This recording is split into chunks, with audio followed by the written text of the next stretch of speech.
to your Humber News Update. I'm Andy Redding, coming to you from our newsroom here at Humber College North Campus. Today in Canada, all eyes are on Ottawa as Justin Trudeau's Liberal government is sworn in at Rideau Hall. Trudeau and his 30 cabinet ministers arrived together at the gates of Rideau Hall this morning to a large crowd of onlookers. The ceremony marked the first ever swearing in where the public was invited.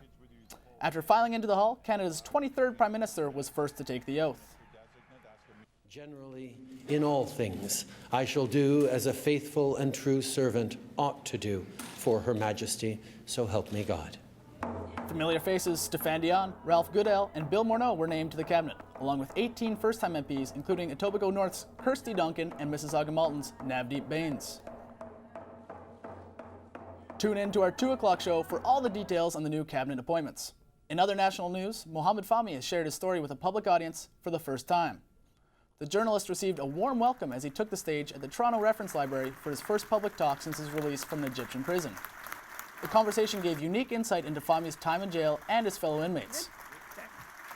Able to make it happen, and there was a malunion in my shoulder. I found Mohammed al-Zawahiri, the brother of the Al-Qaeda leader, the Muslim Brotherhood presidential team, hardened extremists that just came in from Syria and Libya to try and topple the Egyptian regime. So then you get a shock. You're like, what am I doing here? Give you a Fahmy made light of the dark matter when Humber journalism student Ryan Durkee asked about his forthcoming memoir.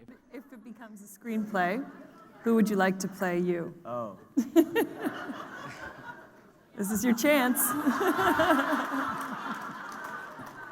You know, George Clooney, I spoke with him. We'll have more on Mohamed Fahmy's story coming up at 2 o'clock. Overseas, as many as 41 people are dead after a plane crash in South Sudan. A warning to viewers, this video contains some graphic images.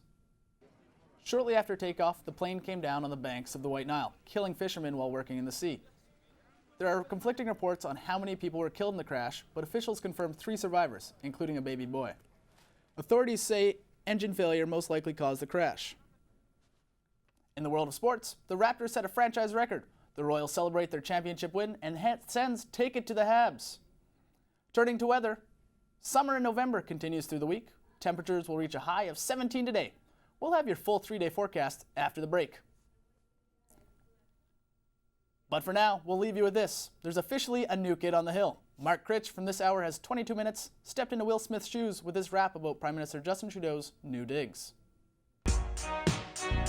At 20 for Sussex, born and raised on the ski hill, is where I spent most of my days. Chilling out, maxing, relaxing, all cool with Princess Diana outside at my pool when a couple of guys who were up to no good started making trouble in my neighborhood. I got in one little fight, my mom got scared. She said, "You're gonna be a politician and run on your hair." We talked to Vic Cabs, I took Steve and Mulcair, but my childhood home was in need of repair. This was no place to raise a Trudeau, so I thought, screw this, yo home, Dorito. Pulled away from my house about 7 or 8. Sussex sucks, spend a bucks, Mike Holmes, call you later. I looked at my kingdom, I was finally there to sit on my throne, a Trudeau at Rideau, go. That's your 12 o'clock update. We'll be back with more Humber News at 2.